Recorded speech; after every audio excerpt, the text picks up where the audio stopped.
Bu günləri yenə də bildiyiniz kimi burada bir maraqlı bir elə qıraqdan baxan elə bilər ki, mən bunu qrup quraşdırmışam. Yox, maraqlı bir şeyə çalışacağım. Bir maraqlı bir şey mənim gözümə siz görün bilən olacaq, maraqlı olan şey nədir burada, nə tapa bilərsiniz? Və valideynin burada oturması. Baba, gəl baba. Əməkdar valideyn. Əməkdar valideyn. Yarışlara gedir. Əməkdar valideyn. Keç bəndən görsəd onun svetini.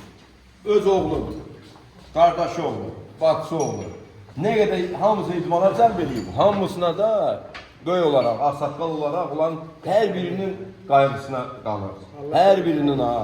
Nəyə görə? Zəhmətkeş insandır. Özünə gedir bərabər yarışlara. Zəhmətkeş atadır, zəhmətkeş əmidir, dayıdır. Hər birinə də öz yardımı elə bilə bilmirəm, oğlu üçün xahiş edir, yoxsa qardaşı oğlu üçündür, yoxsa da bacısı oğlu üçündür. Ancaq vesini bilirəm ki, hər yarış edəndə kimisə yola salır.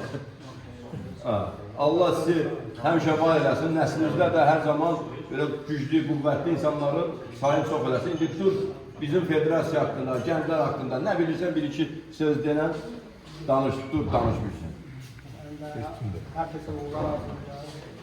Karşıdaki yarışlardan uğurlar arzulayacağım. Federasyada uğurlar arzulayacağım. Hemşehrilerimle olacağım. Çok sağ olun. Teşekkür ederim. Sağ olun.